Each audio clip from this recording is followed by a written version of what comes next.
الله وسلامه عليه وعلى آله وصحبه وأتباعه أجمعين. أما بعد فإن أصدق الحديث كلام الله وخير الهدى هدى محمد صلى الله عليه وسلم وشر الأمور محدثاتها وكل محدثة بدعة وكل بدعة ضلالة وكل ضلالة في النار. السلام عليكم ورحمة الله وبركاته. Amatenda majjovu agatali mbukendeevu atendebwa nago yekka yeweekitiibwa Allahu Rabbu al-Alamin. Tumebaza Allahu Azza wa Jalla kubanga yatulonda mu nkumuliitu y'abantu n'atugonnomolako n'ekyengera eky'obusiraamu. Tumusaba atuwangalize mu ddiini eno buwangazi bwaffe era abawa kutujjuulula abeere nga atujjuulula nga tuli abasiraamu abannamaddala. Era tumebaza Oweekitiibwa Allahu Azza wa Jalla kubanga yatusanzawo omwezi ogwa Ramadan ate n'atuwa oboolyawo obusobozi obugusiiba n'atutaasa shayitaani okutubuzaabuza ng'oboolyawo wayinza okubaawo abamu baganda baffe abaabuzaabuzibwa shayitaani ne bagaana okusiiba ate ng'essaawa zino bali mu kwenenya bali mu kwejjusa ku lw'ensonga ddala mu butuufu ayyaama maadudaati ennaku mbale bubazi ku lw'ensonga kati tukyaweza nnaku ziwera 10.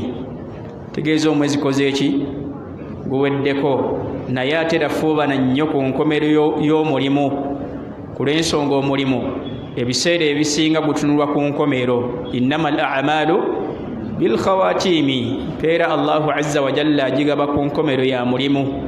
Kati bw'onoolagajjalira enkomerero byonna byandikufa. Tumusaba Allahu Azza wa Jalla okusaasana emirembe kuweekitiibwa Muhammadin sallallahu alaihi wasallam n'abantu b'ennyumba ye ne basahaba be na buli kinnomu agubedde manihaji yaabwe okutuusa olunaku tunaamusinkana Oweekitiibwa Allahu Rabbu al-Alamin. Bifadlillahi ta'ala wa mannihi wa karamihi, awalan nsooka kwebaza mukadde waffe Sheikh Yahya Ramadani Mwanje, omusomesa waffe, okutusomesa kwatusomesezza n'ensonga enkulu naddala esembyeyo okutujjukiza okwanguwa okuwa zakatu al-fitr efundikira omwezi ogwa Ramadan, okubeera nga oboolyawo tusaba Allah akutaase akabenje akali mu shayitaani eyabula, tuleme kubeera mu abo bagenda kubeera mu nnaku nga shayitaani awa khutuba ey'ekikumpanya oba waliwo abaganda balina ekigambo kye bakozesa nga bagamba nti okudaala, awa khutuba ey'okudaala ng'agenda kukudaalira abo mwana wattu bwe yakoola ne bakkiriza. Saba Allah akutaasa akabenje kali mu shayitaani. Bifadlillahi ta'ala wa mannihi wa karamihi, mbufunza obw'ekika ekyawaggulu kyetugenda okwejjukanyako kigenda kubeera wansi wa topiki egamba nti bid'u al-a'yaadi wal mawasim. Bid'u al-a'yaadi wal mawasimi, ebimu ku bizuulwa oba abantu bye bakola naye nga tebigwanidde kukolebwa mu nnaku eza Eid ebbiri obufunze. Abantu nga babikola oluusi nga basuubira nti ddiini oba tuli bumu, oba oluusi nga bakolera ddala nsobi nga bamanyi nti nsobi imma nga bagenderedde oba nti bakoze eki nga tebagenderedde. Insha Allah etugenda okubeera nga twejjukanyako leero ku lwaki eno yandibanga ye Sande esembeyo mu mwezi ogwaki ogwa Ramadan. Amakulu Sande ejja yandibanga Eid.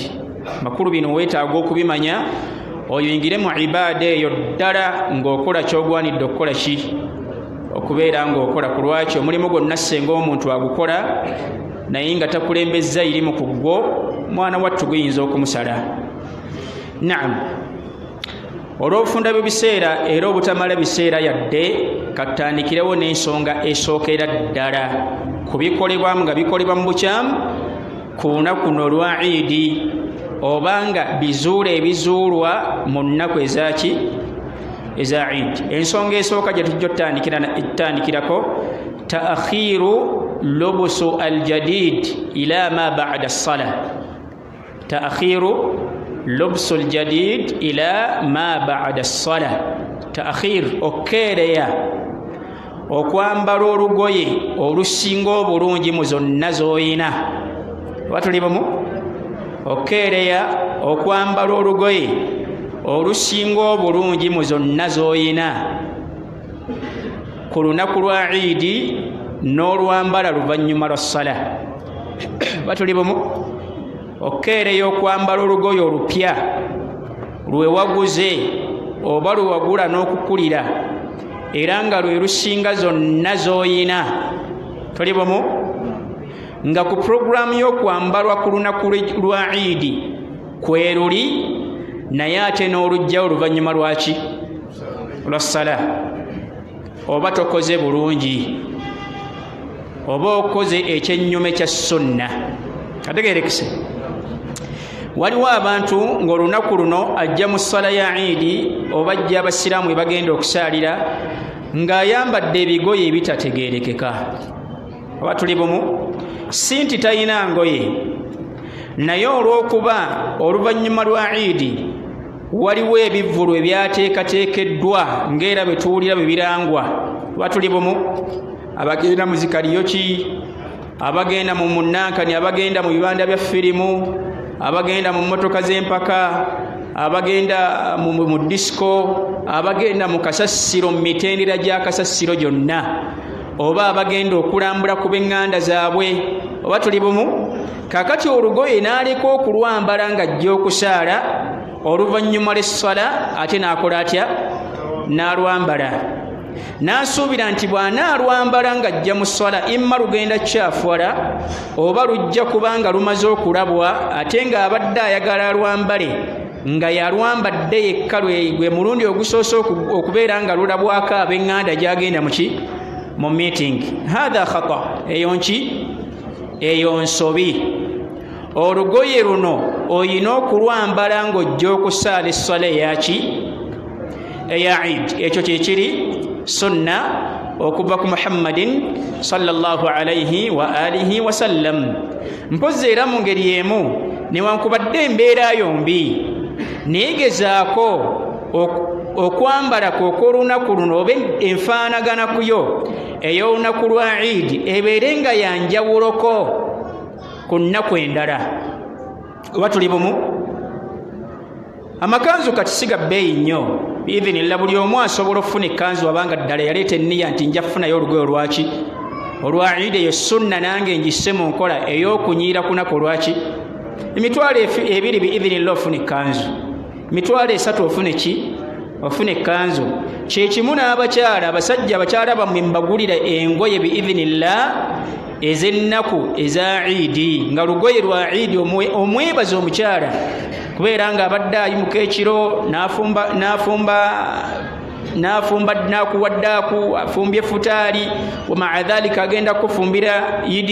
Oba tuli bumu? Muguyireyo ekikaaya biidhinillah, si bya bbeeyi nnyo, mitwalo 4, 5, 6 ofuna ekikaaya, then ate mitwalo 10 ofunya ddala ekikaaya kiki, naye afaanaganeko enfaanagano ey'enjawulo ku lunaku luno ng'olugoye olwo agenda ddwambala ddi ng'ajja mu ki?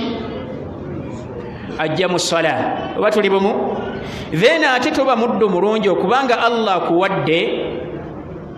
Waliwo omuddu Allah ng'amuwadde ayina ensimbi, naye ate bw'agenda ku mudaala gw'engoye nga waliwo engoye ez'emitwalo 15, waliwo engoye ez'emitwalo 2, waliwo engoye ez'emitwalo 3. Oba tuli bumu? Ate najja n'agula olwange Abdu Nasiri. Kati nze ate Abdu Nasiri bwe najja nga olwange gwatutte ng'olwo oluleseewo siikunyigire. Oba tuli bumu? Gwe level ya mitwalo 2, ate otutte lwange lwa mitwalo 4, ngenda kujja nga wagenze n'oluki? Automatically ngenda kukunyiigira. So twala olugoye olulwo olujja mu ki? Olujja mu level yo ez'abanno zireke nawe bajja bakole ki? Bazisangewo. Nabbi alayhi salam yagamba nti inna Allaha yuhibbu an yura athar ni'matihi ala abdihi. Inna Allaha yuhibbu, mazima ddala Allah ayagala nnyo, asanyuka nnyo, an yura au an yara atharu ni'matihi ala abdihi okulaba obuufu bwekyengera kyagabidde omutonde ddala nga bumulabikako oba tuli bumu Allah akulaba eddala nga yakuwa ssente ezisobola okugula ekkanzu y'emitwalo 4 nga gyoguze ku nnaku lwa Eid. Allah akulabe nga ddala oyina obusobozi obuvuga emmotoka ey'obukadde 8 ddala nga gyokola ki gyovuga naye laba bwe weekweka mu bugundi mu buprimo miliyoni 15 18 kati bannyini bwate bavuge ki. So barakallahu fikum. Allah ayagala nnyo okulaba ekyengera kye kyakuwadde ddala nga kikola ki kikulabikako kasita obeera nga tokoze israafu todiibuuze obanga ate toli mu kweraga. Haditha Ibn Majah rahimahullah makulu gaayo Nabi sallallahu alayhi wa alihi wasallam agamba nti kulu washrabu watasaddaqu walbasu ma lam yukhalituhu israfun wala makhila.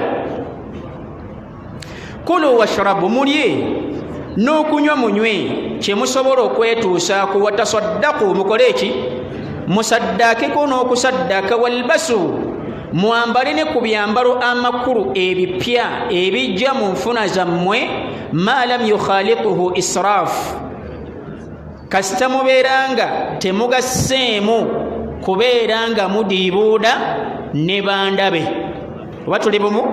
So barakallahu fiik jjayo olugoye lw'olulungi lwambale olupya olusinga mu zonna lwokakasa nti no lwe lusingayo lw'oba ojjayo lw'oba oyamba ku lunaku olwaki olwa Eid lusaaliremu bw'oba oyagala okukyusa bw'omala okusala olyoka okole ki oluggyemu. Amma okugamba nti omale kusaala ate olwambale faqad khalafta sunna ojja kuba oyawukanye ku ki ku nkola y'omubaka sallallahu alayhi wa alihi wasallam. Mpozi n'ekyala ku lunaku luno kyandibadde kirungi muganda waffe brother omulungi ne sister omulungi gwe newankubadde okunaaba kukaluubiriza nnyo kuno tuyambe naabako.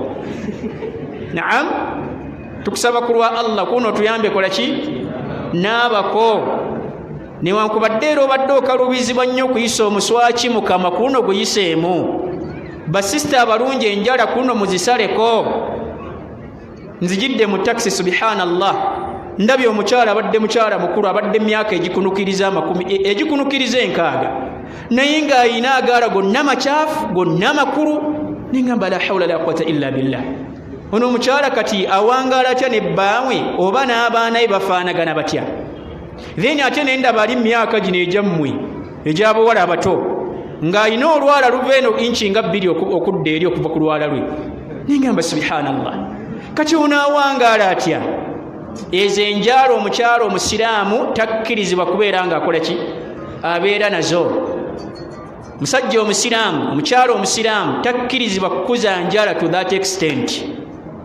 Batuli bumu. So barakallahu fiikum. Olunaku luno tweyonjeeko enneeyonja ey'enjawulo omubiri gwe gutunuulire biidhinillah okuva n'olwaleero ekyetaaga okukwata ku ggwe kikwateko.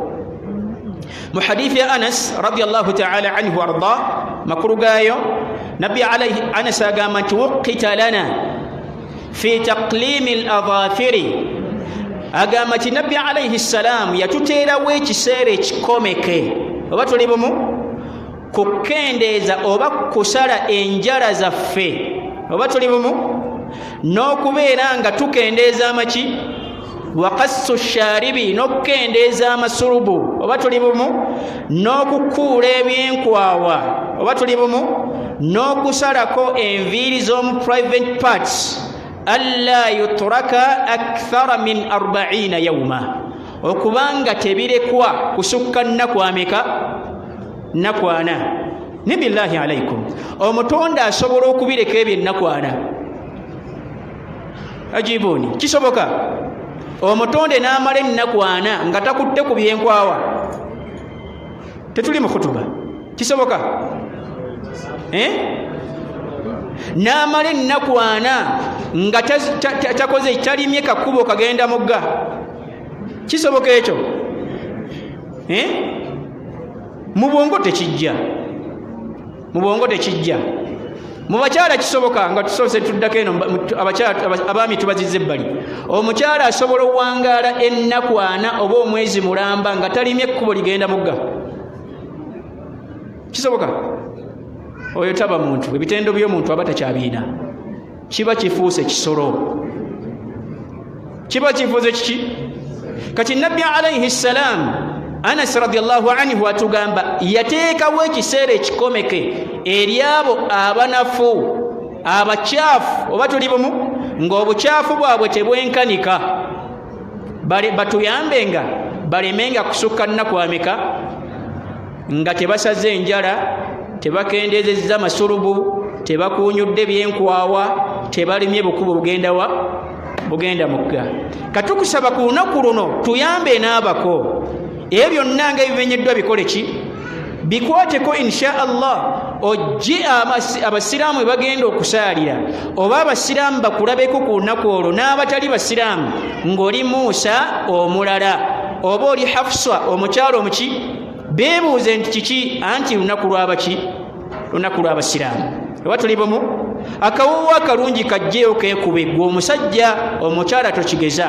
kuba tokola ki tokkirizibwa بحديث جيبك أنس رضي الله تعالى عنه أقامت أمرنا رسول صلى الله عليه وسلم أن نلبس أجود ما نجد وأن نتطيب بأجود ما نجد وأن نضحي بأثمن ما نجد نبي عليه السلام أنس أقامت أمرنا أي في أيام العيدين أمرنا الرسول نبي تلقيرا أن نلبس أجود ما نجد okwambala olugoyi lwe tukakasizza nti we lusinga obulungi mu zonna ze tuyinawo nga tujja okukola ki nga tujja okusaala essala eya Eid wa an natatayyaba bi ajwadi ma najidu n'okubanga twekuba perfume esinga mu zonna ze tukola ki ze tuyinawo bwe tubanga tuli ku lunaku lwa nahar lwa kusala bisolo okusala ekisinga ddala okuba ekirungi mu byonna bitukola ki bye tuyinawo abogenda mu kitabo kya ibnu abi shaybata rahimahullah mulimu athar eva ku abdullah ibn umara radiyallahu ta'ala anhuma agamba kana yaghtasilu lil'iidaini yanabanga bwe yabanga fuluma okujja okusaala essala eza Eid emmeka yani min sunani al-ghusl mubimu ebiri sunna mu kunaaba oba tuli bumu okunaaba ku lunaku lwa Eid al-adha n'olunaku lwa Eid al-fitri kero okole ki onaabeko كان يشهد الفجر مع الإمام ثم يرجع إلى بيته فيغتسل غسله من الجنابة ويلبس أحسن ثيابه ويتطيب بأحسن ما عنده ثم يخرج حتى يأتي المصلى مبفوزي يفر مانغا وكجوك سال الصلاة يا الصبح ثم يرجع إلى بيته ويمرانغ وكسال صبح ندايوا نانابا olunaaba lwennyini lwanaaba nga yayiseeko mu kisaawe oba tuli bumu waliwo olunaaba lwaki lwe tunaaba nga tuvuddeko mu kisaawe olwo lwe luli sunna okunaabwa ku lunaku olwaki olwa Eid Abdullah ibn Umara we yanaabanga mu ngeri y'emu wayalbasu ahsanu thiyaabi najjayo olugoye olusinga ddala okuba olulungi lwe yayambalanga neyeekuba ne kalifuuwa gyakakasizza nti yesinga obulungi mu zonna kategere kisaako nombaka alayhi salam yayinayo ejjubba yali yakabi nnyo yabanga ya red oba tuli bumu eyo gye yasaalirangamu essala ya Eid tiyamalanga gagijjayo oba tuli bumu yagijjangayo lwa nsonga gamba ng'olunaku luno lwaki lwa kitiibwa lwetaaga okubeera nga twewunda tulage ekitiibwa kyaffe tulaga obukulu bw'olunaku luno tulage nti omusiraamu wankizo mu buli nsonga ze oba tuli bumu so barakallahu fiik ekisooka ddala ku lunaku olwo ensobi gye tukola esooka kwe kubanga tukeereyo okugjayo engoye zaffe empya ze twaguze ne tuzambala oluvannyuma lw'okusaala essala ya Eid mu mikolo oluusi nga gikontagana n'eddiini ya muhammadin sallallahu alaihi wa alihi wasallam. Lafuubana nnyo olunaku luno olwa Eid okubeera ng'okola ebyokka Allah bye yakukkiriza n'omubaka alaihi ssalam. Innamal a'malu bil khawatimi, emirimu gitunulwamu ku nkomerero. Waliwo hadithi wa in lam yasihhu, si nsonga si ntuufu. Hadithi eno si ntuufu, eri munkar, egamba etya nti man asa allaha yawma al-Eid aw laylata al-Eid fakaannama asaahu yawma al-wa'id aw kama qaal, nti omuntu ajeemera Allah ekiro kya Eid oba mu lunaku lwa Eid afaanaganako ng'abaamujeemedde olunaku lw'enkomero. Hadithi eyo si ntuufu, eri munkar, wankubadde ishtahara ala alsinati alwaadhi walkhutaba, yayitiikira nnyo ku nnimi z'ababuulize n'abalinnya ebituuti, naye si ntuufu, newankubadde egezaayo kubeera ng'eturahaba okututiisa nti abange temujeemera Allah lunaku lwa Eid, mukola ebyo Allah byakola ki, naye nno hadithi entuufu weziri zetusobola okwesembesa okukakasa abantu nti olunaku luno tetugwanidde jeemera Allahu azza wa jalla, amma ezifaanagana bwe zityo si kirungi kuzeesembesa. Naam, olw'okufunda b'ebiseera, ensonga ey'okubiri mu bikolwa bye tuzuula mu lunaku luno olwa Eid nga tebigwanidde kukolebwa, salaatu rak'atay as-sunna qabla salaati al-Eid. Salaatu rak'atay as-sunna qabla salaati al-Eid, okusaala raka'a ebbiri oba tuli bumu eza sunna before nga tetunnasala sala ya Eid. Kategerekese ozze bwe tugenda okusaalira, naam, n'osala raka'a meka? Bbiri eza sunna. Hadha lam yathbut anhu sallallahu alaihi wasallam, ekyo si kinywevu, tekinywerangako kuva mu bikolwa byambaka alaihi ssalam okusala raka'a ezo ebbiri before nga tetunnakola ki, tetunnasaala sala ya Eid. Oba tuli bumu?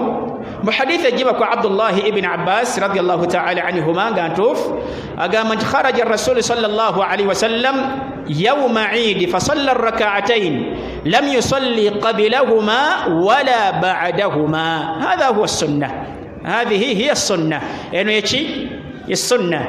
عبد الله بن عباس أقام خرج رسول الله صلى الله عليه وسلم يوم عيد نبي فرما نجج توري كرناكو rwa'idi mu kifo ekyagazetingi bw'oba ekyateekateekebwa kye tugenda ossaalira mu Eid, fasalla raka'ataini, n'asala raka'a meka? Lam yusalli qabilahuma wala ba'dahuma, teyasaala bifozzo oba oluvannyuma lwazo. Oba tuli bumu? Amakulu bw'ojja bw'oti we tugenda okusaalira, oba tuli bumu? Tuula butuuzi omulimu gw'olina okukola, oba tuli bumu? Paka imaamu bw'anajja kubeera ng'oleeta takbirat. Naam, ekyo kyekiri sunna. Amma okusala raka'a ebbiri, hadha lam yushra, kuba guno si muzikiti. Wandigambye tahiyatul masjid, guno si muzikiti. Qala ibn Qudama rahimahullah, ibn Qudama mujtabu kibaita al-Mughni agamba yukrahu at-tanafful qabla salati al-Eid wa ba'daha lil-imami wal-ma'mum fi mawdi'i as-salah, wa huwa madhhab ibn Abbas wa ibn Umar radiyallahu ta'ala anhum ajma'in. Yukrahu at-tanafful qabla salati al-Eid, kitamwa oba tuli bumu, si kikolwa kirungi okusaala raka'a ebbiri oba okusaala essala yonna before nga tunnasaala ki, sala ya Eid oba oluvannyuma lwayo, lil imami, kyekimu eryani? Imam wal ma'mum, naffe abagenda omugobeera, fi mawdi'i as-salati, mu kifo kino kye tugenda okusaaliramu. Oba tuli bumu? Kyekigambo kya Abdullahi ibn Abbas ne Abdullahi ibn Umar radiyallahu ta'ala anhum ajma'in, era ng'oba olyawo kyekituufu mu bigambo by'abamanyi. Ibn Hajar rahimahullah agamba nti walhasil anna salata al-Eid lam tathbut laha sunna qablaha wala ba'daha. Walhasil mufunze kyetufuna oba ekitwalibwa ekituufu, anna salata al-eida tisala yachi ya eid lam tathbut laha sunna qablaha wala ba'daha tewali obujulizi bwetubujja kubeera nti eyina sunna bifonga sunna gisala obanga tumaze okukola ki okugisaala kategerekise makulu bwogenda okusaala olunaku olwa eid biidhnillah tokola ki tosaala essala yonna tuula butuuzi leeta takbirat biidhnillahi tabarakahu wa taala amakulu okusaala raka ezo kiri ki kizuule kategerekise ensonga eyokusatu salatu al-eid dakhilu al-masjid mu bizuule ebikolebwa ku lunaku olwaki olwa eid salatu al-eid dakhil al-masjid okusaala esswala eno eya idi munda waki munda wa masjidi okugisaalira mu masjidi munda kiri bid'a kizuule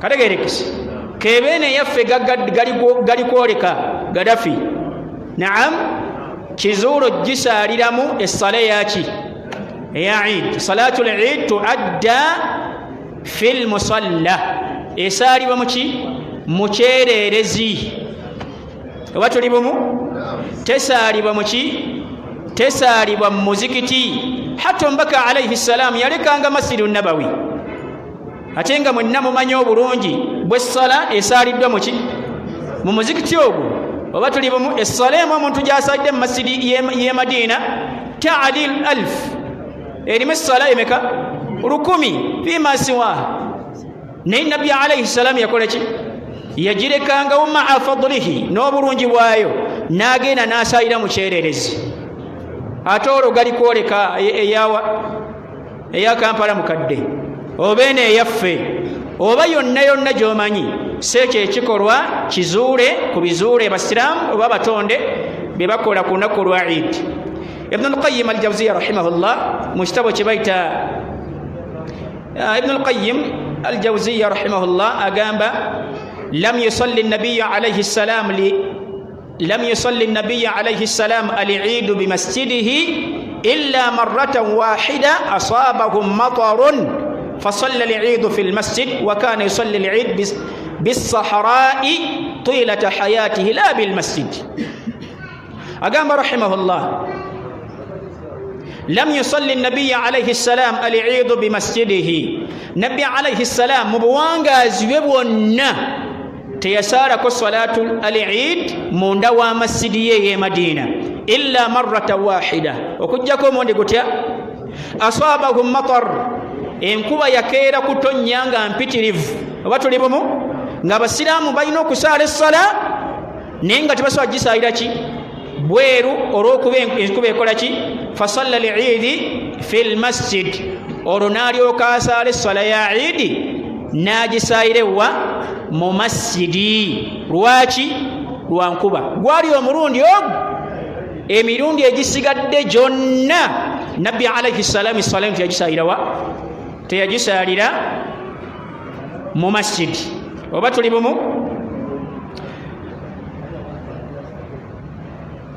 tuyita mu bufunze olw'obufunda bw'ebiseera amakulu ekikatu kikumi awo nakyo kitegeerekese amakulu g'olaba nga asaayira essala ya eid munda wa masjid faqad taraka as-sunna wartakaba bid'ata abaalese enkola y'omubaka alayhi salam neyeebagala ekizuule mu bizuule mu ddiini oba tuli bumu so essala ya eid tesaalibwa mu muzikiti esaalibwa fi saharaai mu kyererezi mu kisaawe oba tuli bumu oba mu kifo kyonna lakin fi khariji al-masjid bweru waki bweru wa masjid okujjako biwabaawo ensonga mu nsonga kalmatar nga ki nga enkuba naam ensonga endala tuyita mu bufunze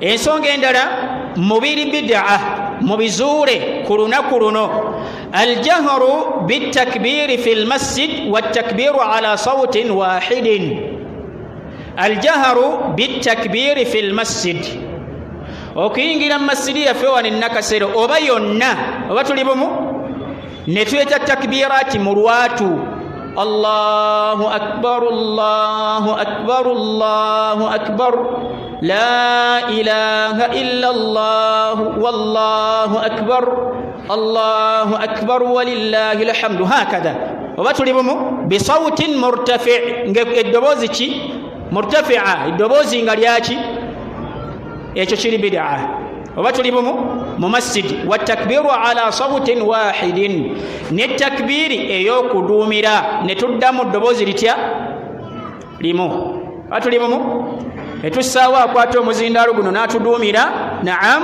bw'amala ffe ne tujja nga tugoberera ye Allahu akbar Allahu akbar Allahu akbar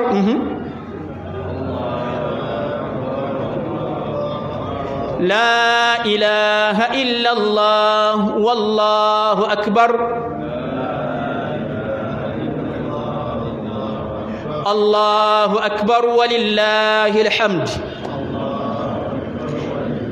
هذا لم يثبت عنه صلى الله عليه وسلم kiri bid'a kizuule si nsonga kyetukuliddeko oba tuli bumu si nsonga kikoze eki kyetukuliddeko naye si enkola entuufu ku nnaku ono olwaki olwa yawmu al-eid as-sunna al-israru bit-takbir fi al-masjid wal-jahr kharijuhu ekiri sunna kwe kubeera nga takbira tuzeeta mu kiki mu kyama bwe tuba munda mu masjid then ne tuzaatula bwe tuba nkoze eki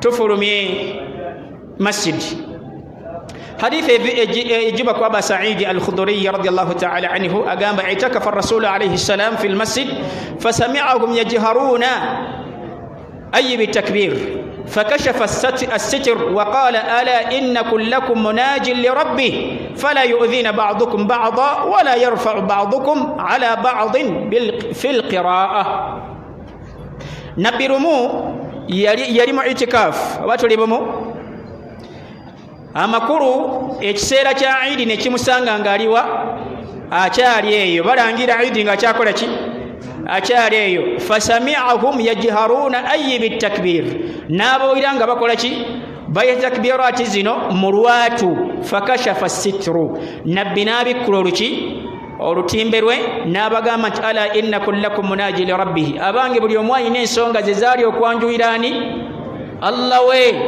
buli omu alina byali mu kutegeeza Allah buli omu alina emitawaana gye egimweyawulidde buli omu ali mu kukoowola Allah we fala yu'dhina ba'dukum ba'da muleme kwenakuwaza oba tuli bumu omu tanakuwaza munne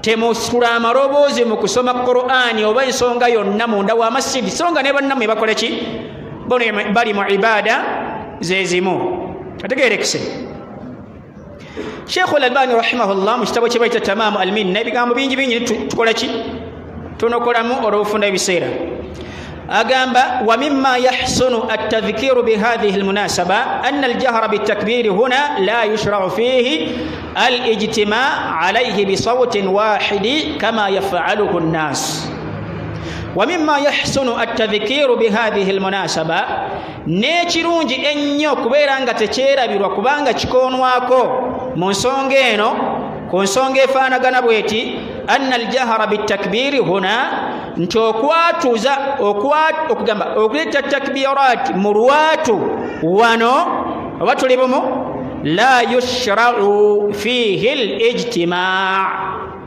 tekikkirizibwa si kya mu busiraamu okuzireetera mu kirindi oba tuli bumu okuzireetera mu jamaa alayhi kuzo bisawtin wahidi neddoboozi litya kama yafaluhu annas nga bwe tulaba abantu bakola ki bwe bakikola oba tuli bumu seeyo enkola tugidibye tuzuukuse ekiki ekituufu ekyokuwa omwana weddoboozi eddungi oba omwazinyi waffe oba imaamu waffe n'akwata omuki n'akwata omuzindaalo n'atuduumira nga ffe tukola ki betuddamu la ekyo si kiki si kituufu wadhakara fi lmadkhal almashu bitakbiri ala sautin wahidin bid'a kitabo kye bayita almadkhal almashyu bitakbir okutambula netakbiri ala sautin wahidin bid'a neddoboozi litya amakulu nga tulina tuduumira oba tuli bumu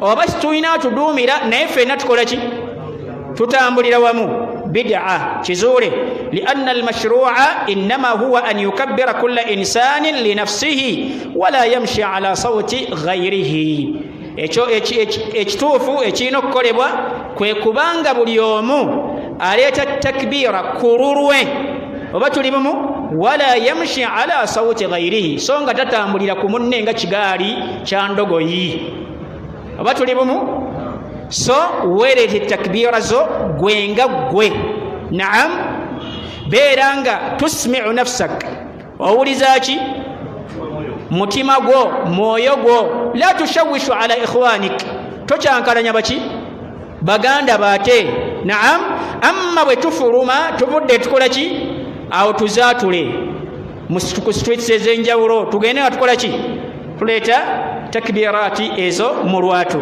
kitegerekesa ekyo naam ensonga endala mu bufunze الآذان والإقامة في العيدين أو المنادى بقول الصلاة جامعة الحمد لله ndowooza tekikolebwa nnyo okwaziina nam kiriwe kyokwaziina subhanallah okwaziina ku ssole ya idi lam yathbut anhu sallallahu alayhi wasallam tekimugibwangako era tekinywerangako ku ye okwaziina ku ssole yaki eya idi imma alfatr au al adha naam oba okuyimira imaamu wano ng'agenda okukola ki agenda okutandika otusaaza n'agamba nti assalatu jamia assalatu jamia assalatu jamia kullu hadhihi bid'a bino byonna biki bizuule mu ddiini ya allah oba tuli bumu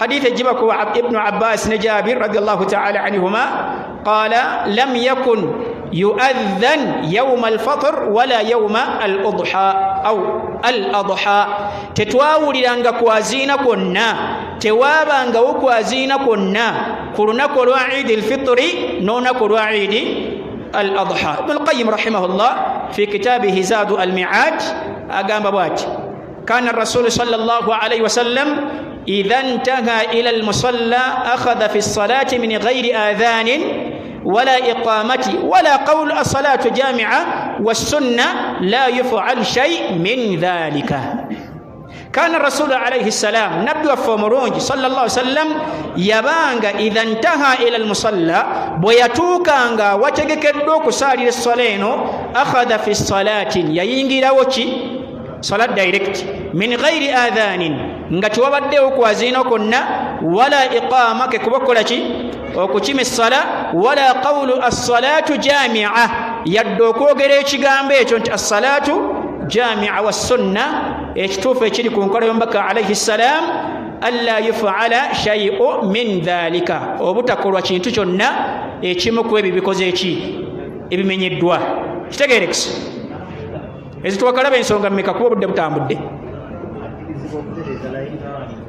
okutereeza layini fahadha ekyo kirina mutawaana kutereeza ki batuyina sayira mu layini nga nki nga ntereevu naam ensonga endala mu bizuule ku ddiini mu ddiini eno ku lunaku kuno olwaki olwa Eid iftitaahu khutubatay aljumua bitakbir khutubatay al-Eid bitakbir iftitaahu khutubatay al-Eid bitakbir okuguzaawo khutuba y'essala ne takbirat ategeerekese ekyo kiri bid'a mu nsonyi ebimu twabikulirako oba tuli bumu naye si bwe busiraamu busiraamu kyokuliddeko kyobadde omanyi bwe baba bakugamba si kiki ekisuubirwa mu ggwe kwe kubanga okola ki okirekerawo mbagirawo ekimanyiddwa nti imaamu waffe bw'amala essala agamba atya allahu akbar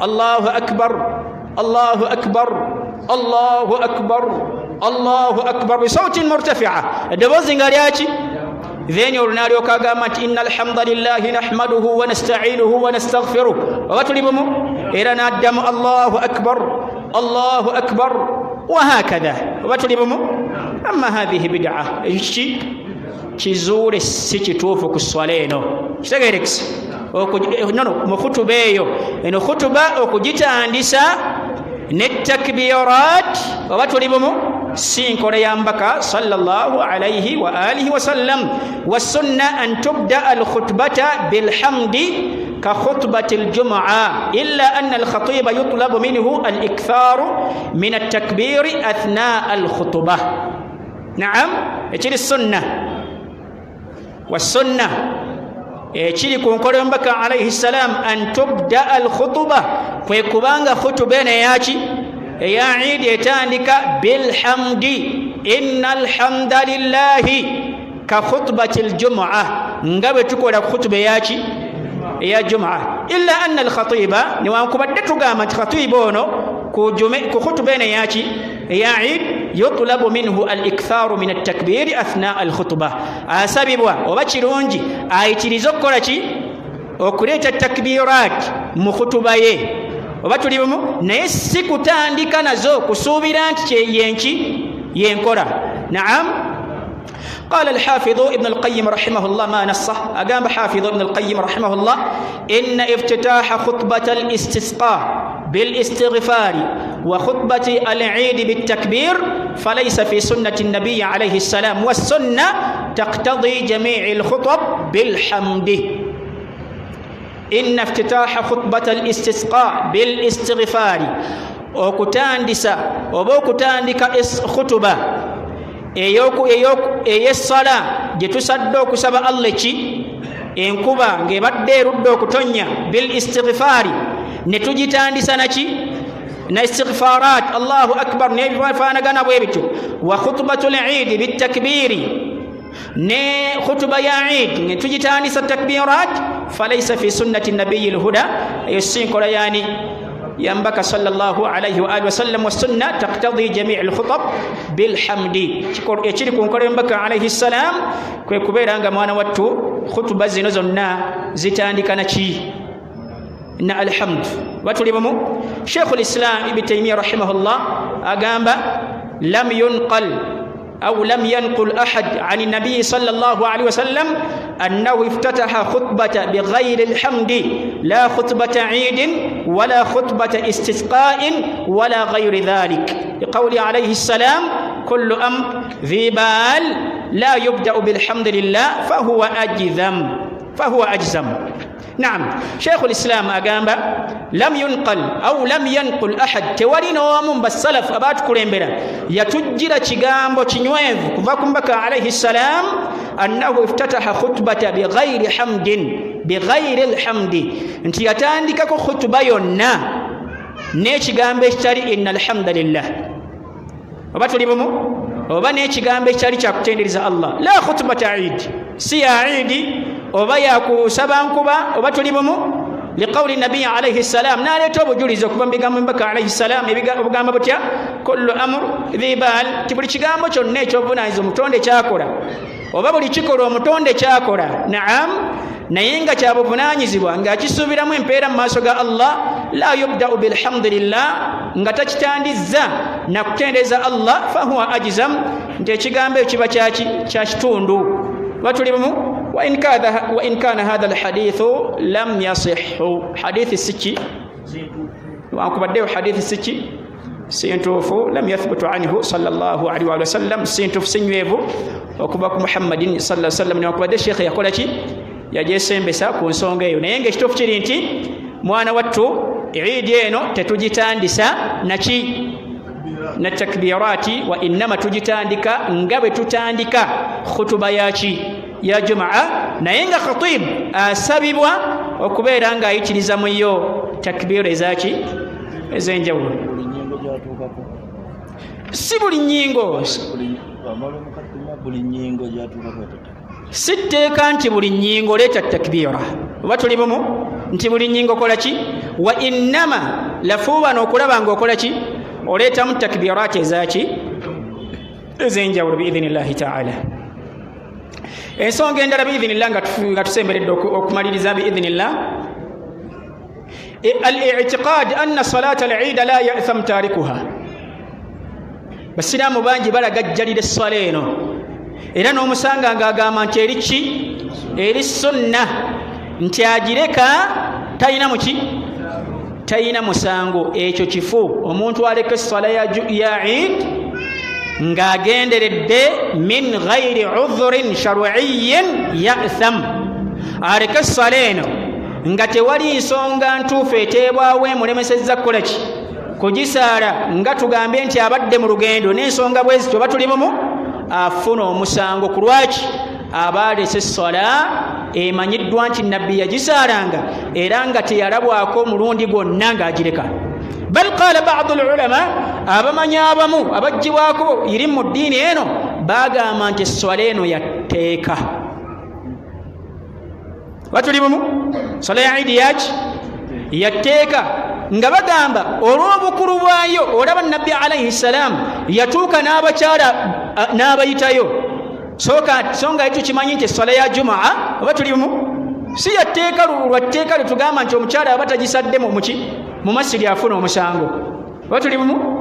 Kyova olaba ojja kusanga emizikiti gy'Abawarabu abawangaddeko mu mawanga g'Abawarabu, ojja kwesanga nga amasajidi agamu tegaliiko bifo by'abakyala bibasaalira, era osanga nga bataddewo n'akalango kwogwo oguyina bebakola ki? Nga bagamba nti waliwo omuswalla gw'abakyala, naye ng'osanga tewali miswalla gyaki, abakyala tebalina babasaalira. Ku lwaki? Esswala y'omukyala esinga obulungi yawa, naye nga bw'abazze era afunamu empeera mpitirivu. Naye olw'obukulu bw'esswala eno nabbi alayhi salaamu yabayitayo bajje bakole ki? Hatta n'abali mu nsonga yabakola ki? Yabagamba bajje. Ate gwe ng'ogireka kati abamanyi okwebasinza ne bagamba nti no, olaba nabbi akola bw'atyo, kitegeeza esswala eno yandibanga yaki?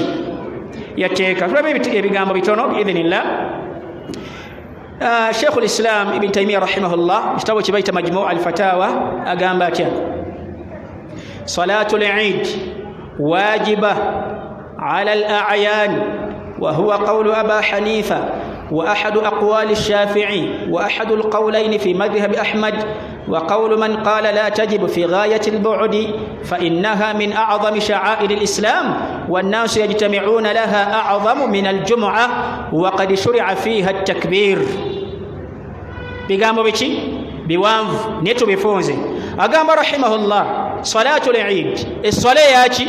Wajiba ala al-a'yani, yatteeka olw'etteeka olutali lwa salatul janaza. Batuli bumu? Ba salatul janaza abataano singa basaala oba tuli bumu? Abaana abatasadde tebafuna muki? Naye eno eringa amakulu dhuhuri, buli omu alina ogisaala ku lulwe.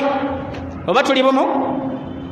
Wa huwa qawlu Aba Hanifa, kyekigambo kya Imam Abu Hanifa, era kyekimu ku bigambo bya Shafi'i rahimahullah, era kyekimu ku bigambo ebiri mu bigambo bya Imam Ahmad rahimahullah.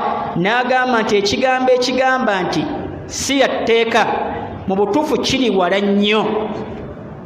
Naam, ku lw'ensonga kugamba esswala eno ejjayo ekitiibwa n'amaki n'obubonero bwaki bw'Obusiraamu n'obukulu bw'Obusiraamu, oba oliawo okusinga n'ekifaananyi kino bwe kivaayo ku salatul Jumaa.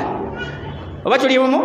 Era kyova olaba twalagibwa okubeera nga tuyitiriza mu yo takbirat. Sheikhul Albani rahimahullah mu kitabo kye bayita Tamamu al-Minna agamba al-haqqu wujubu salatul Eid la sunniyatiha لأن النبي عليه السلام أمر بها الرجال والنساء والأمر يدل على الوجوب كما هو مقرر عند الأصوليين.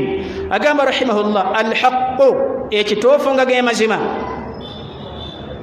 وجوب الصلاة العيد تيجيغام بيجيغام أنت الصلاة ياتي يتيكا لا سنيتها سسينتي ياتي يغاريري وبتريبمو لأن النبي عليه السلام أمر بها الرجال نبي رجل بسجب فرمي وجند وجساره والنساء نابشارة والأمر يدل على الوجوب سيش رجل بشبه والله وبي ومبكى عليه السلام نجتجتولي وبتولي بمو أصل يا تشي بتشي kyatteeka okujjako nga tufunyeewo obujulizi obukijja ku bwetteeka nekiseeseetuka. Katumeze n'ekigambo ekya Imam Shawkani rahimahullah fi siyari al-jarar agamba rahimahullah wa'alam أن النبي صلى الله عليه وسلم لازم هذه الصلاة في العيدين ولم يتركها في عيد من الأعياد وأمر الناس بالخروج إليها حتى أمر بخروج النساء وهذا كله يدل على أن هذه الصلاة واجبة وجوبا مؤكدا على الأعيان لا على الكفاية.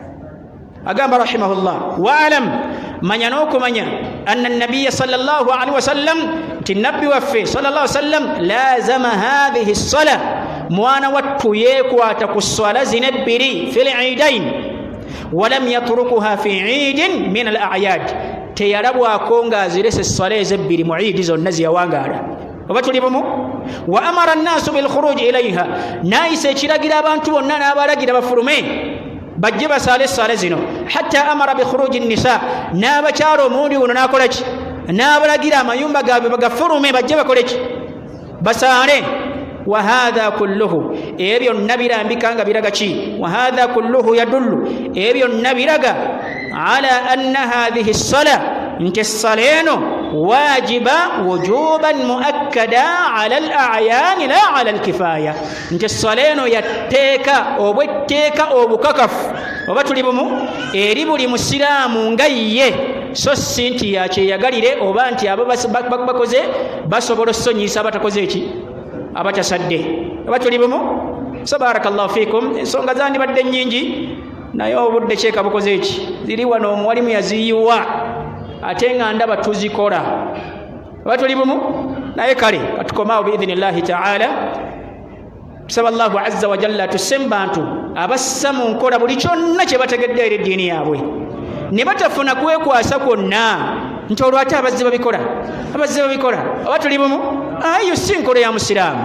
Oba tuli bumu pozi nekino kakikone katono olw'obukulu bwakyo bakhutaba era bakikola lwabufunda bwa biseera naye katukikoneko katono. Essaleene era si kya mu busiraamu okugisaala oba okubeera ne khutuba mmeka eba ne khutuba emu oba tuli bumu bwewali muyinza okubaawo era weemuli muwulira. Naam eno essala eba ne khutuba etya ne khutuba emu so si khutuba bbiri. Hadithi eraga nti khutuba ziri bbiri hadithu lam yathbut oba tuli bumu era situgijjaamu nnamula kusinziira ku yo tusome khutuba mmeka biri ku lunaku no lwaki lwa Eid ne kano kankakooneko mu bufunze. Naam era nakyo nga kizuule ate nga kyatiikirivu nnyo mu swalene ya Eid oba tuli bumu tetusitula maloboozi mu swala yaayo fi takbirati azzawaida. Naam mu takbiira ezeeyongerako hatta ne takbiratul ihram oba tuli bumu fe abagoberezi otuwulira nga imaamu waffe agamba Allahu akbar naffe nga betukola ki betugamba nti Allahu akbar naffe betugamba nti ki ekyo si kiki ekyo si kituufu. Takbiira zaffe tuzireeta mu kiki tuzireeta mu kyama imaamu yekka yazireeta mu kiki mu lwatu. Amma okusitula emiki okusitula emikono ku buli takbiira ng'oggyeko takbiratul ihram mahallu lkhilaafi baina alulama ekirimu okugaziwa wakati waki w'abamanyi. ojja ssanga bamu nga bagamba tekirina mutawaana okubeera nga n'omugobezi akola ki asitula emikono gye ku buli ki takbiira zino ezeeyongerako. Naam saate abamu bagamba nti no agisitule ku ki ku takbiratul ihram yokka amma zino ezisigadde takola ki tagisitula ye kabeere ne imaamu netakola ki. So al amru fi dhalika wasi' ensonga ku nsonga eyo nki ngazi. Barakallahu fikum wa jazakumullahu kulla khair. Saba Allahu azza wa jalla kuddamu yidi fa batasadde ne batuzaamu yidi tutya tuze fitukereye mwalimu oli ne bagamba bano basaasi ndabe Sheikh Abu Najiba kajje ekyo kyanatandikako biidhinillah bwobudde bukoze eki bugenze akireke. Saba Allahu azza wa jalla bitulidde abakiddimu ekyaki ekyokuyiga naye ggwe lwaki onyumirwa nnyo okulya leftovers lwaki obeera muba left comers always lwaki obeera muba left comers always oba tuli bumu lafuubana nnyo okubeera nga buli kigambo ekibeeramu okugaziwa kw'abamanyi abamu nga bagamba kiri jaiz tekiri jaiz oba tuli bumu obeera nga ku ludda olugamba nti tekiri jaiz oba tuli bumu kuba ojja kusanga tekirina mutawaana kugiddamu naam naye lwaki ki ekikkereeza naam so ekituufu allahu ala wa alam essola tekola ki keerako tusaale tukole ki tugende wano we tusaalidde tetuddamu okujjako bw'ofuna chance ekola ki esanga we batannasaala genda okole ki genda osaale wallahu ala wa alam subhanaka allahumma bihamdik ashhadu an la ilaha illa ant astaghfiruka wa atubu ilaik assalamu alaikum wa rahmatullahi wa barakatuh